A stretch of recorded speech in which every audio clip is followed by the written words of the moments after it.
お願いします。まずはジムに行きます。今日もみんなと楽しいレッスンができるように、またスリップして気が落ちないように十分気をつけて、今日も一日楽しく過ごせることを願っています。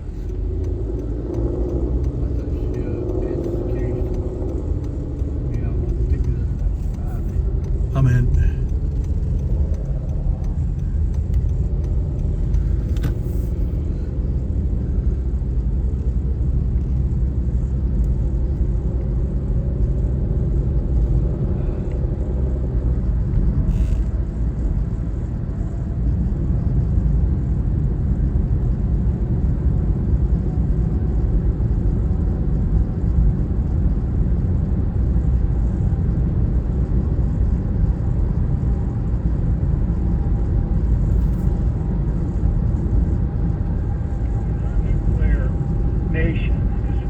By a nuclear nation, read U.S., NATO, in an attack against Russia, then Russia has every right, according to Putin's new doctrine, nuclear weapons, to use nuclear weapons against that nation. McKinney doubts the resolve of the current U.S. administration if Russia uses nukes in Ukraine. This administration would not respond to nuclear weapons. Don't count on it. They would issue strong words, but Putin would see that as appeasement, so we're just weak. McKinney says, however, Russia is unlikely to use nuclear weapons as long as the Ukraine war continues and Putin maintains dominating leverage over Kyiv.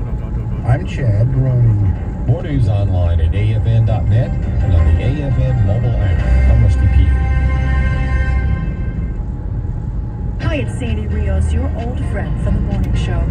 So many crucial and frightening events are unfolding before our eyes. I'd like to invite you to come over to the podcast, Sandy Rios 24/7, so that we can work our way through these difficult times together. AFR.net, any podcast platform, or at sandyrios.com. And one more thing, my book, God's Velvet Hammer, is now available on Audible. So come join us at Sandy Rios 24/7, and remember, God's Velvet Hammer, available at Audible.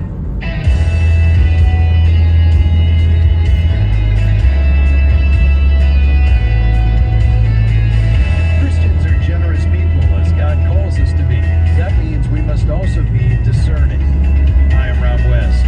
We should always give with our hearts out of a passion for advancing God's kingdom, but we must also use our heads to strategically choose which organizations or causes receive our financial support. Ron Blue joins us today with some advice before you write that check. And then it's on to your calls at 800-525-7000. That's 800-525-7000. This is Faith and Finance on American Family Radio. Biblical wisdom for your financial decisions. Ron Blue is co-founder of Kingdom Advisors and the author of many books on biblical personal finance. He's counseled many people over the years about effective, strategic giving. Ron, great to have you back. Always great, Rob. Looking forward to it.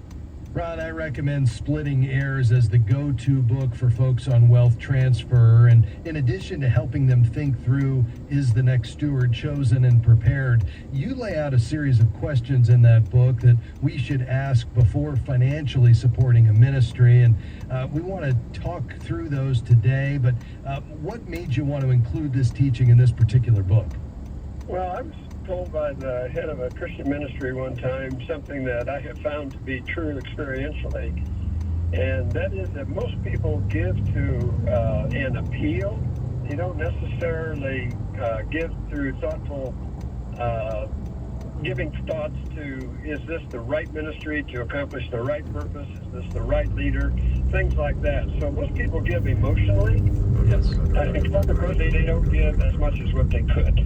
Yeah, so we want to help you give strategically today. All right, Ron, let's make our way through some of these questions that you've included in Splitting Heirs. Where do you want to start? Well, one of them is leadership. And, ministries typically are founded by entrepreneurial type people. Yes. And there's nothing wrong with that. I'm an entrepreneur. but they sometimes get ahead of themselves, and their vision outpaces their ability to pull it off. However, if they're godly men or women, they're looking for accountability, and that's going to keep them in line. So to me, a godly characteristic for a leader would be someone that is being held accountable by their choice. Yes, that's a key idea. Are the leaders marked by godly characteristics? The next question you include is the ministry active in God's hot spots? Explain that for us. Well, somebody said one time, I want to find out what God is doing and get in on it. Yes. And that's not bad counsel at all. By God's hot spots, it could be different things. It could be an orphanage in Uganda where God is doing some just wonderful things, or it could be an international, it could be an event type ministry like Billy Graham used to do. So God's hot spots are typically where you see God at work. And it's demonstrated by not necessarily the number results, but really the people results. Yes. So are people's lives being changed into disciples of Christ would be a good question to ask myself. Ron, another question is the ministry growing and cooperative? And I think this is a big idea because so often ministries kind of get walled off and don't work well together with others. But unpack this for us. Well, I think that's very, very true. My philosophy is that everything comes from God, so I don't own anything, and including my ministry and the results of my ministry. So what I want to see is God causing growth, or is there growth that you couldn't even discriminate it from a worldly appeal? So what's the appeal? And the appeal, to me, needs to be around people and changed lives, ultimately. And that may mean buildings and things to help, but the end result are changed lives of people. And so is the ministry doing that? And also, are they cooperating with others in ministry? God doesn't do everything through one ministry, so we need to collaborate. Excellent. Well, a few of the others, is the ministry goal-oriented and is the ministry accountable? There's also several more, so you're going to want to pick up a copy of Splitting Hairs so you can be effective and strategic in your own giving. Ron, thanks for stopping by. Thank you, Rob. Enjoyed it again. That's Ron Blue, author of Splitting Hairs. Your calls are next. 800-525-7000. This is Faith and Finance on American Family Radio. We'll be right back.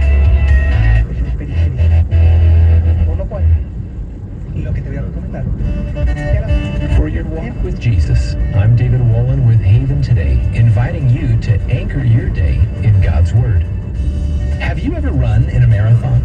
Some runners make it look easy, but that distance is always strenuous, physically and mentally. Even the best of runners have moments when they want to call it quits, but they don't, because they've developed their endurance and the discipline of perseverance. The Apostle John gives that sort of charge to Christians.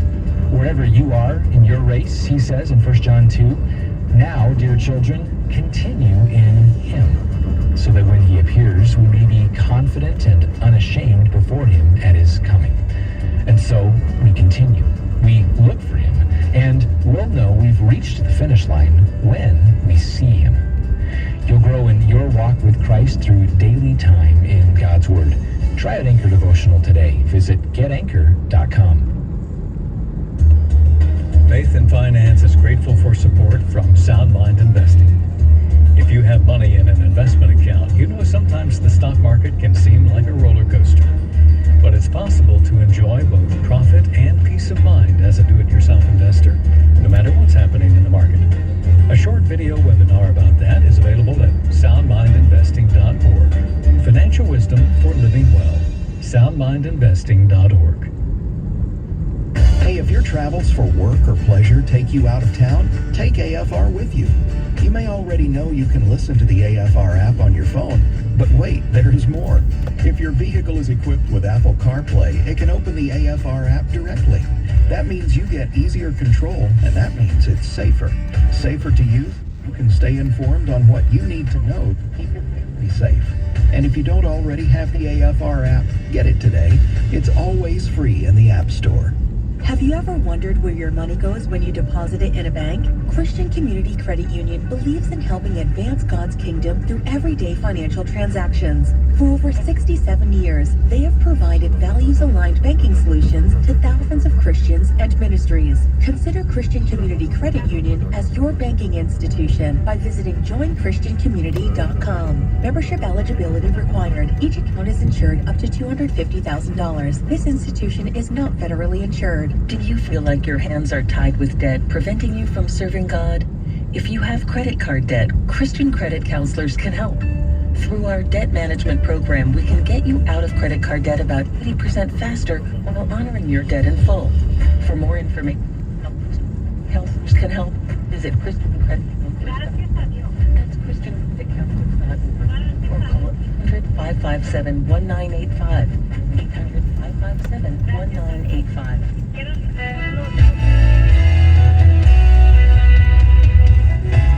Great to have you with us today on Faith and Finance here on American Family Radio. Well, it's time to turn our attention here in just a moment to your calls and questions. What's on your mind in your financial life? Let's talk about it today. 800-525-7000. The calls are coming in, but we've got a few lines open, so perhaps one is just for your question today. Again, that number, 800-525-7000. You can call right now. Before we dive into those questions, I know this dock strike, the port strike, is on the minds of a lot of folks. It's day 2 of the dock worker strike. Analysts predict that oil and gas prices will be one of the first areas to feel the effects of the strike by 45,000 members of the International Longshoremen's Association. It's the first time those workers have hit the picket line since 1977, and so far they've shut down 36 ports on the east and Gulf coasts. Keep in mind, somewhere between 46 and 49% of goods coming from overseas, to the tune of billions of dollars of goods a month, come through those ports. So this is a big deal. Now, you also need to understand that in recent months leading up to this, there's been an exodus of cargo from the east to the west coast, and companies have moved up orders for peak shipping season in anticipation of Christmas due to the strike risk. This didn't come out of nowhere. A lot of these companies knew this was on the horizon, so they've been making changes, and both economists and logistics executives say the impact ultimately depends upon how long the work stoppage lasts. Here's what you're going to want to watch. If this goes beyond 2 weeks, then we're probably going to see more significant impact. If it's 2 weeks or less, the consequences will be minimal outside of a handful of very port-reliant areas.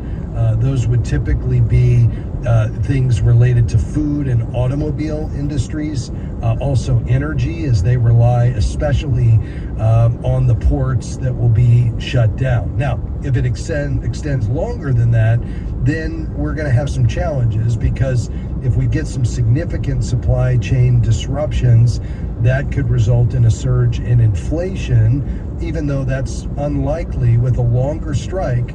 Even a modest reacceleration could create uncertainty. That could force the Federal Reserve to be more cautious about lowering interest rates. Now, all of a sudden, that starts to have a more significant impact on the overall economy, the outlook for job growth and investment. That's where this becomes a little bit more precarious. So what I would say is if this is a 2-week event or less, probably a fairly minimal impact. You're probably going to feel it most quickly in the form of gasoline prices, but beyond that, then it could spill over into a broader issue in the economy. So just keep an eye on it. I think the key here is to not get into any kind of panic buying. Don't allow fear to consume you. We need to keep our trust in the Lord. We don't want to bury our heads in the sand, but at the same time, He is our provider. We just need to manage our own economies according to biblical wisdom. That is, spending less than we earn, avoiding the use of debt, having some liquidity, setting long-term goals, giving generously, and recognizing that the what if game is often something that leads down the road to fear. Fear is a spiritual trap because it takes our eyes off the goodness of God and places them on our present circumstances. So we want to lift our sights, trust in the Lord, be wise and shrewd as the Bible tells us to, but not get swept up in the fear-mongering that you're going to hear on social media, even on the news. So keep an eye on this. We'll keep you informed here, but again, if this is a 1 to 2 week event, it's probably going to be fairly minimal in terms of the impact overall. All right, let's dive into your questions today. 800-525-7000. Again, that number, 800-525-7000. Let's start today in Pennsylvania. Hi, Jay. Thanks for calling. Go ahead. Hello. I talked to you how many days ago about my credit card debt. Okay.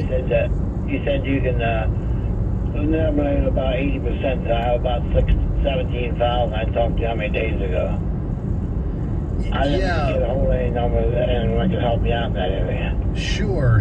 So the 80% number you probably heard me talk about there, Jay, has to do with the fact that when you go into a credit counseling program, there's two key factors that take place there that allow you to pay off the debt 80% faster. So it's not necessarily an 80% reduction in the amount of interest you're paying.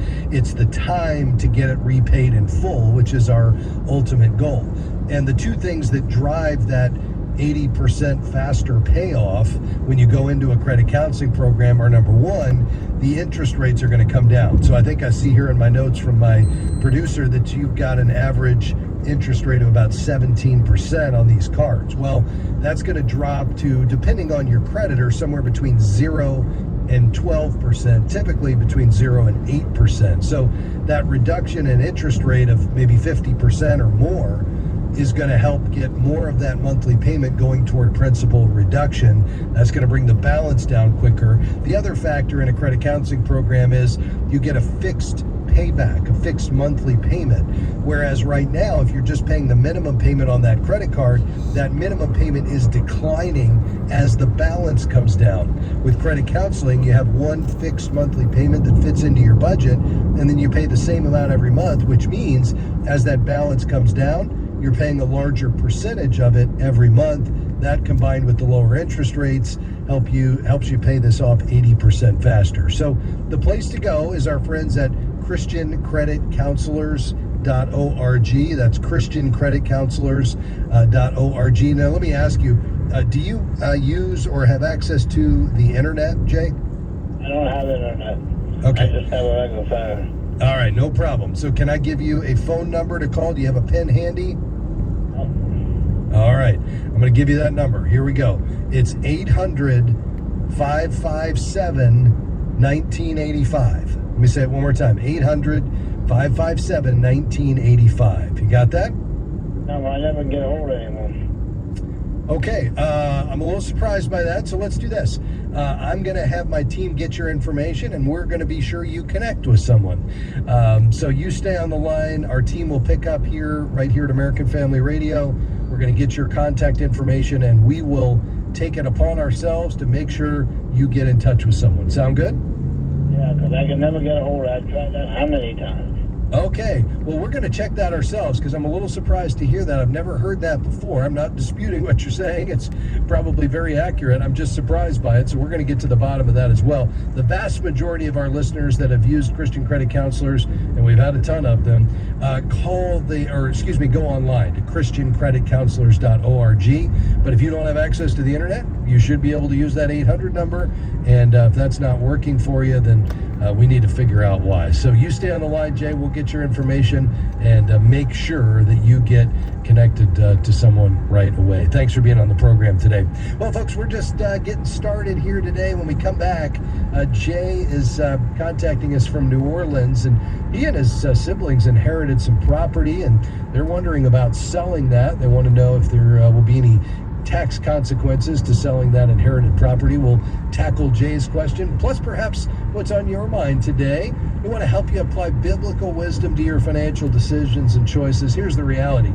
We're all money managers for the King of Kings. We have no ownership rights. We have responsibility rights. So we want to help you be that responsible and wise steward of God's money that we know you want to be, so that someday you and I can hear, well done, good and faithful servant. We'll help you do that here on American Family Radio. This is Faith and Finance, and we'll be right back after this break. Stick around. AFA Action takes attacks on the family seriously. The enemies of the family constantly employ new tactics to try to sneak past our radar. They know if we stand together, their evil plans will fail. Your gift to AFA Action allows us to stay vigilant against their onslaught. And if you give this month, you'll receive access to the Cultural Institute video, When Your Faith is Illegal, by Frank Harbor on AFA Stream as our thanks. You can make your gift today at afaaction.net.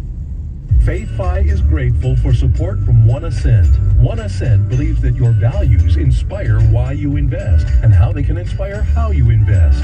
One Ascent's goal is to provide solutions designed for every need and invest in businesses that bless the people and places God has made. They want to help investors do well by doing good, to explore a new way of investing that aligns with your values. More information is available at oneascent.com and by clicking Analyze My Investments. The Bachelor of Arts in Christian Ministry at Wesley Biblical Seminary is the perfect opportunity to prepare for God's calling on your life. It's easy to make excuses why you can't pursue what God has called you to do, but this program removes those barriers. Flexible class options, an affordable cost, and highly trusted professors. WBS is the school for you, and now is the time to take a next step and prepare for God's calling on your life. Learn more at wbs.edu. That's wbs.edu. Paying too much for health insurance? Frustrated by high deductibles and increasing premiums? There's a better way. Christian Healthcare Ministries. CHM is a Christian community delivering a faith-based solution to the high cost of healthcare. Take control over your healthcare costs with a program from CHM that could save you up to 40%. Learn more and enroll today at chministries.org/faithfi. That's chministries.org/faithfi.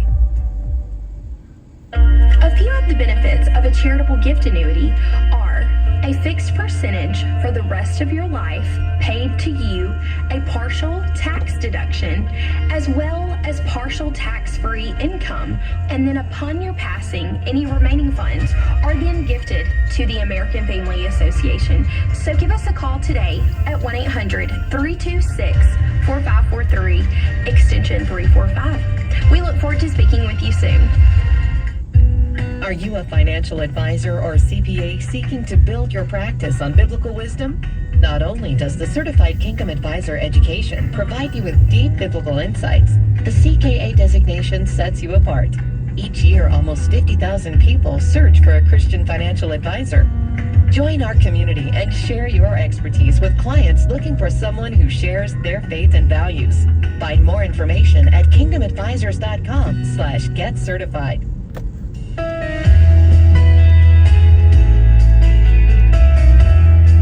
Great to have you with us today on Faith and Finance or American Family Radio. We're taking your calls and questions today on anything financial. That number to call, 800-525-7000. That's 800-525-7000. You can call right now. Let's see. We'll head back to the phones to New Orleans we go. Hi, Jay. How can I help you? Good morning, Rob. Thanks for taking my call. Yes, sir. My mother passed a few years ago, and we thought her property had a bunch of liens on it. We were contacted by a real estate company who wanted to buy the property, and they've done all the legwork, and they can find no liens on the property at all. They want to buy the property. There are 5 of us, and they wanted to split $50,000 between the 5 of us, and I was just wondering if there would be capital gains on that. Yeah, how long ago did you all inherit the property, Jay? Well, there was never any formal paperwork. My mother just passed probably 4 or 5 years ago, and we just never did anything to the property because we just assumed there were quite a few liens on it. All right, so was her estate settled? Did it go through the probate court? It is not going through a probate court. We do have a lawyer working on it. I also have a deceased brother, and he has 2 children, and one of them is a minor, so they're working on guardianship there. Okay, yeah. Was there an executor and a will? No, sir. Okay. Yeah, so the probate court will work through an intestate estate, which just means there is no will, and then decide who gets what. And as a part of that process in settling the estate through probate, they will determine if there are any outstanding liens or debts that need to be paid. Now, once the property is transferred into the names of you and your siblings, assuming that's the outcome, which, let me just confirm, is it still in her name right now in terms of the deed? Yes, sir. Okay. Yeah, so that will be transferred to you, and then you all will have the ability to enter into an agreement to sell that to someone else. Now, in terms of the capital gains, that's ultimately going to come down to the appreciation that has occurred from her date of death until the date of sale.